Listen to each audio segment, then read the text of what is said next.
What's up, everybody? It's Grim, your future YouTube Wrestling Figures heavyweight champion, coming to you with my raw reactions for the May 9th, 2016 episode, which I thought was awesome, but a lot of people thought sucked.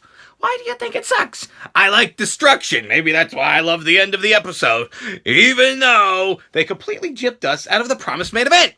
The opening segment of the show is Chris Glory Hole. He's doing his little highlight reel, and he's talking about how Mitch, the plant that he busted over Dean Asshole's head last week, is more over. Well, he didn't actually say it, but we all know it's more over than Roman Reigns, right?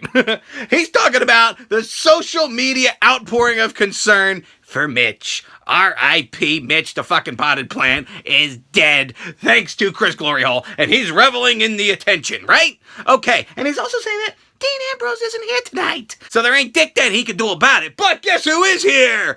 Big Cass! And Big Cass comes out to be a guest on the highlight reel, and he starts roasting Jeri-coat like a turkey. And he says that if Chris Jeri-coat wants a fight, that he's 7 foot tall, you can't teach that, and that Jeri-coat is SAWFT soft. Well, Jeri-coat didn't take too lightly to that, and he was about to fight Big Cass, but then he walked away like the bitch that he is, until Big Cass made him eat his feet. Pow! Nailed him with a big boot right off the apron, which then prompted Stephanie McMuffin backstage to make the main event match for tonight, Big Cass versus Chris Glory Hole. How you doing? This was going to be awesome. I was actually looking forward to this. With Enzo Amore out with an injury, everybody's looking to Big Cass as getting this huge stratospheric rise to the top of the main event. Oh my God, he's going to main event Raw.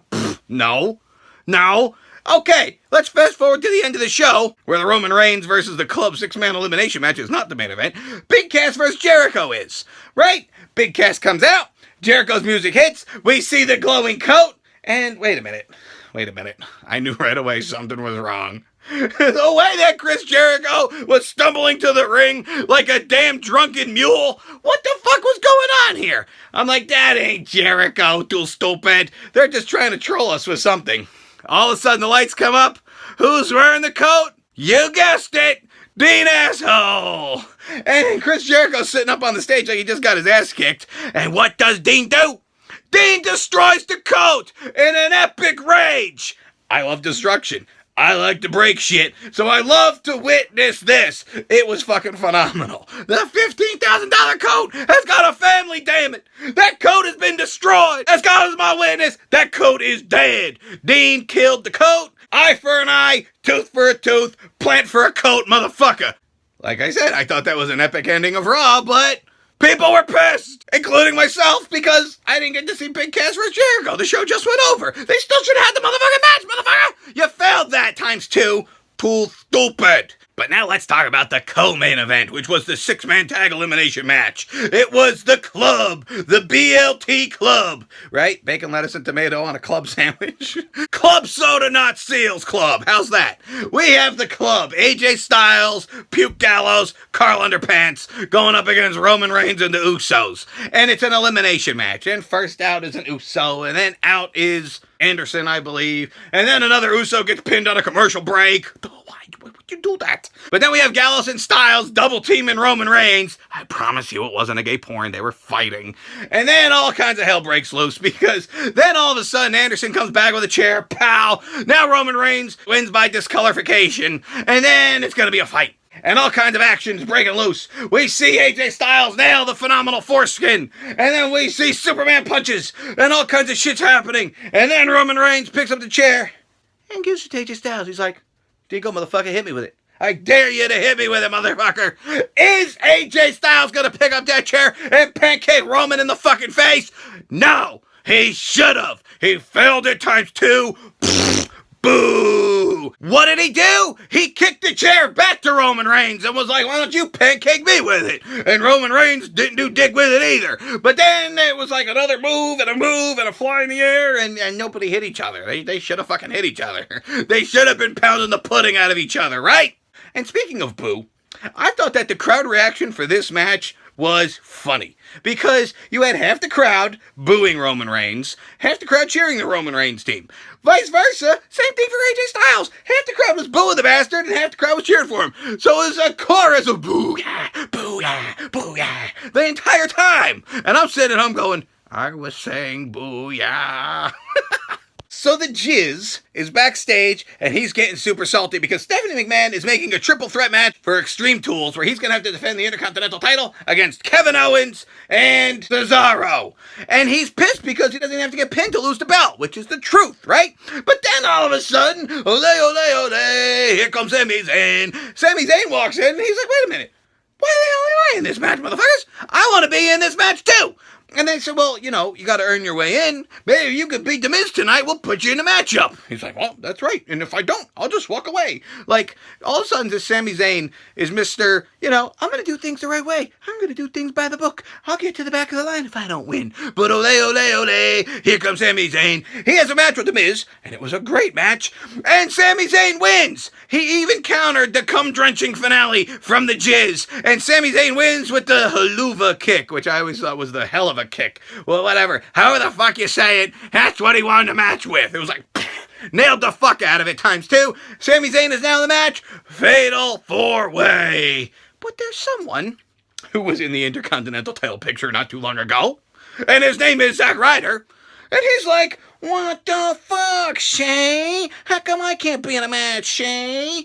He was the Intercontinental Champion, right? And then he lost the belt to The Miz, and then that's it. The fucker faded away into oblivion. He wants to be in the match, too. So Kevin Owens is like, no, bullshit, fuck you. Get the hell out of here. You suck. So then, of course, the McMahons make a match between Owens and Ryder, and whoever wins that match is going to be the Fatal 4-Way. So if Ryder beats Owens, Ryder's going into the Fatal 4-Way, and Owens is going home to have a hamburger. But no, people do not think for 1 second that Ryder was going to win. His Cinderella story has ended, unfortunately, as Owens takes the victory with the Pop-Tart Power Bomb in another awesome match. Although it was awesome to see Ryder in a wrestling match on Raw, and it was cool as hell to see the El Bro drop. Nailed it ×2. So the New Day is going to be defending against the steampunk prick vaudevillains at Extreme Tools. But tonight they got to fight the Dudley Boys. And then guess what happens? The Dudley Boys beat the New Day. Why the fuck did the Dudley Boys beat the New Day? I don't understand this one bit. Now, does that mean the Dudley Boys are going to be put in the title picture? They should be. They just beat the tag team champions. But I don't think they're going to be. The only reason the Dudley Boys even won was because those fucking fraud villains interfered in the matchup, right? So maybe the Dudley Boys didn't really deserve to win. That was more of a way to build a feud between the fraud villains and the Screw Day. Who's going to win that match at the Paper Screw? We'll figure that out in a week or two on my pay-per-view predictions. So we all know coming up at Extreme Tools, we're going to have Kalisto defending the U.S. title against Rusev, the big Russian bear, Winnie the Roo-Roo, right? And what is Winnie the Roo-Roo going to do? He's going to beat the shit out of Kalisto's little masked friend from the Dusha Dragons, Sin Cara. But nope, failed it ×2, Winnie the Roo-Roo, because you got your ass beat and you lost to Sin Cara! How the fuck does this happen? How are we supposed to build up the Russian bear to be believable when he loses to Sin Cara? Now, like I said, I'm not complaining about Raw that it was bad. I'm just saying, it kind of would have made more sense for him to beat Sin Cara. No? Yes? Maybe? I don't know. But, I mean, it was a fun show. It was still good. And you know what? Unexpected.